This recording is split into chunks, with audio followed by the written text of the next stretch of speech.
காலையில் எழுந்து வருவேன். என் ஒய்ஃபு அவங்களாம் இன்னும் அந்த லெவலுக்கு வரல. குளிக்காமல் சாமி கும்பிடாதீங்க. அப்படியா? சாமி குளிச்சாரா? உங்கள்கிட்ட பேச முடியாது, நீங்கள் என்ன வேணாலும் பண்ணுங்கள் அப்படிம்பாங்க. ரொம்ப நேரம் இதெல்லாம் வந்து சில விஷயங்களில் வந்து எனக்கு வந்து ஒரு பெரிய உடன்பாடு இல்லை. இருந்தாலும் வந்து அது அவர்கள் மனம் புண்படாமல் இருக்கணுமேங்கிறதுக்காக வந்து அதுக்கு உடன்பட்டுக்கிட்டு போகிறது தான். ஃபோக்கஸ் லைட்டு போட்டு அடிச்சுக்கிட்டு கற்பூரம் ஏன் காமிக்கிறாங்க? தெரியல. அதான் சொல்கிறேன்னா, ஆரம்ப காலத்தில் கர்ப்ப கிரகம்ங்கிறது இருட்டாக இருக்கும். உள்ளே இருக்கக்கூடிய விக்கிரகத்தினுடைய உருவம் நமக்கு தெரியாது. அதனால் கற்பூரத்தை வந்து அதில் ஏற்றி வச்சு அந்த வெளிச்சம் வரும்போது அப்படியே காமிப்பாங்க.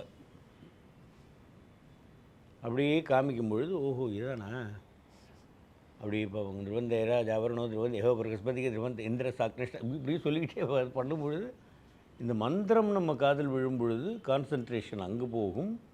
அந்த உருவத்தை ஓஹோ அப்படின்னு பார்க்குறோம் பார்த்தீங்களா, அதுதான் தியானம், மெடிடேஷன், என்ன வேணாலும் சொல்லிக்கலாம்.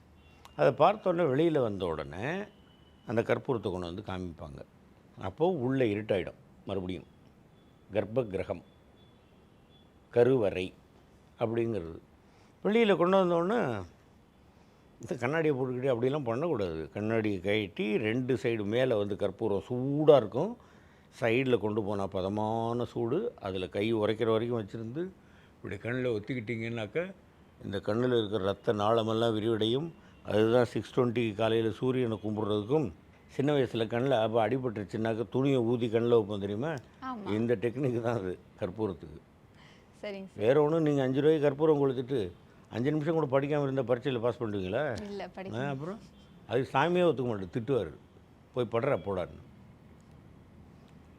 ஆன்மீகம்ங்கிறது ஒரு பெரிய கடல்மா. அதை நம்ம வந்து நினைக்கலாம், கொள்ளலாம், பேசலாம், இப்படின்னு நம்ம வந்து அது திங்க் பண்ணலாம். சொன்னால் ஏற்றுக்கொள்பவர்களிடத்தில் பேசலாம். கண்டிப்பாக.